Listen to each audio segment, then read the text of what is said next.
everybody, happy Sunday. I hope that wherever you are and whatever you are doing, you are safe and you are with someone you care about who also cares about you.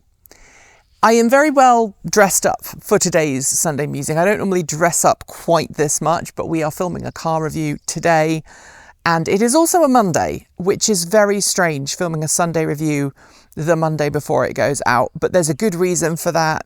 The team have been rushing around doing all kinds of extra stuff. We are bang slap in the middle of a 4-car back-to-back press car loan period. And because we've had so much trouble in the past getting cars to review, we didn't reschedule them. So we're just like head down. And every week we have to do our rolling shots and our chase shots. Every week I have to drive a car up to Kate. And that is extra work for everybody. But most particularly for our DP, who is the person who normally colours all of this. So if it doesn't get done today, you'll have to part with my colour grading. And my colour grading is terrible, believe me. So with that long explanation out of the way, it's also really early in the morning and I normally record this in the evening, but it's been super hot as I explained in the chicken and garden update and we lost an air conditioning unit. So anyway, I really enjoyed your comments to the what thing do you wish that your car had that it doesn't have, or what thing do you wish that your primary form of transport, whatever that was, has that you wish that hasn't got that you wish did. I'm preempting today's topic, which is the other way around, as that Freudian slip may have suggested. So today I want to talk to you about things that really irk you about your primary form of transportation. And I'm being very explicit the way I'm phrasing it, because I know that there are people who watch this channel who have no personal vehicles that they own and take public transit instead. Maybe that is the bug for you. I know that when I was in the UK, there were train times that really used to irk me. It would be like 7:21, the train was due to depart. And I like to think in blocks of 5s or 10s. So to have a train that leaves at 5:21 always used to irk me, but not as much as the trains that left at, say, 5:29. Because in my head, 5:29, my head rounds that up to 5:30. It's like, okay, as long as I get there by 5:30, I'll be fine. That's not always the case. I know that trains in the UK run notoriously late a lot of the time, but I wouldn't say I've ever missed a train, but I came very close back in my student days. Maybe it's an irk that you have about gearing. Maybe you have a bicycle with gearing that just doesn't feel quite right. I know that one of my biggest irks about my electric bikes is that I don't have as tall a gear as I would like at the top end. So it's a pedelec assisted bike. So if you pedal it after a certain speed, the motor stops working. So it's a class 2, I think. And if you stop, if you get to a certain point, you can actually pedal faster than the motor. And I wish that I had a taller gear so I could gain a little bit more speed. That's something that irks me, that my gears are not right on my bike. And I wish that there was a way to more readily and easily change the gearing. For vehicles, what irks me about the vehicles that I currently have? Well, it really irks me that the F-150 Lightning has the ability, if you're towing, to display the feed from the camera on the side where you are indicating. If you have a trailer attached, it automatically pops up on the center screen. But if you don't have a trailer attached, it doesn't.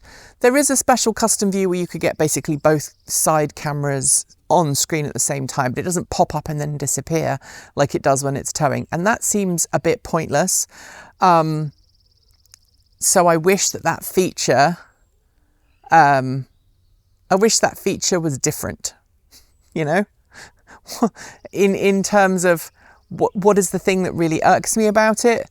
I guess it's the size and the inefficiency of having a massive pickup truck. I wish it was a Ranger EV sized. And actually, without giving the game away, without saying where I live, I was, about 4 weeks ago, I was driving through town, the local town with my other half, and we came to a junction and a Ranger EV, a white Ranger EV, crossed in front of us. He spotted that it was an F-150 Lightning, and I was just madly pointing and gesticulating and getting very excited about the fact that it was a Ranger EV, and you could see the battery pack underneath. So if you are that person who saw some random woman in an F-150 Lightning getting really excited the other day about the fact that you were driving a Ranger EV pickup, please get in touch, because we would love to film with you and do a comparison between the two, because I think that would be incredible. Especially in an age where electric pickups are maybe not selling as much as they ought. Maybe we can highlight an actual proper sized electric pickup that might actually appeal to more people than the monstrosity that my camera is currently sitting on. In terms of the Bolt, something that really irks me about the Bolt is its OnStar connection. Obviously, I live up in the mountains, and the OnStar signal up here is terrible. My Ford's telematics system has no problem. I can always reach my truck and get it to do stuff. But if I go to precondition the Bolt, inevitably the telematics, it's 50-50 as to whether it will work. And the app is terrible and really unreliable and doesn't work and constantly gives me incorrect data. So I definitely change that, or would rather it just didn't have it and I had more buttons on my remote so I could actually precondition, because that would be... I know I can precondition from the Bolt remote, I can't from the Ford, but I would love to do other things like press a button on the remote to have it charge all the way up to 100% instead of having to get inside and press the button. In terms of other vehicles that I've had over the years, not really a bug, but my Morris Minor hated second gear. Both of my Morris Minors hated second gear. I had to kind of hold it in second. And to in the old one, the one that was original, I had to hold it in second and then change up to third. My other Morris Minor hated second because that's where it would just ridiculously wheel spin. If you put any power through the right foot, it would just wheel spin because it was a hot rod with ridiculous amounts of power. Anyway, tell me in the down below what one feature your vehicle or your regular transportation mode has that you would like to change, or one thing about it that you would like to change. For my Vectrix, obviously it's DC fast charging. I'm not going to get that anytime soon, but what are you going to do? And maybe there's a feature that you have on your vehicle that you have to interact with that you just think is ridiculous and you don't want to ever have to deal with it. I don't want to preempt the Volvo EX30 review that's coming, but if you've spent any time behind the wheel of an EX30, you can probably guess what it is. Anyway, enjoy the rest of your weekend. I will see you back here next weekend, quite possibly with another really early filmed Sunday musing, and look after yourself, eh?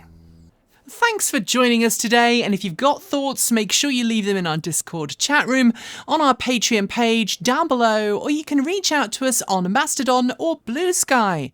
Thanks to the amazing list of people scrolling by on your screen right now. They're part of the massive community of supporters who make this channel possible, helping us through Patreon and YouTube, covering our bills, paying our team, and helping us to remain 100% independent. If you'd like to join them and see your name listed here, just follow the links below. We've got options available across a wide range of different price points, starting from $1.50 US a month. A massive welcome to our newest supporters: Roshilu, Lynn, Mogren, Yalafli, Abigail, Jason Hellman, Mike, Rastas, Jay, Jim Boyer, Trebor, Steffel HB, Calvin Kleem, Albedardo Conessa, John Snyder, Scott Matheson, Mia Hartman, Philip Paul, Randolph Lee, Simon Cotell, Stephen Meadows, BGB Thauben, Kristen Ramusen, James Hollyroad, Robin Holston, MK Duffer, S.A. Gimpson, Chip Chandler, Jeff Harrop, Nye Mister, Robert Betancourt, Jason Broder, Byron Newton, and Mark. To join the list and get your shout out, become a paid Patreon member for your moment of fame, and you can even gift membership to someone else.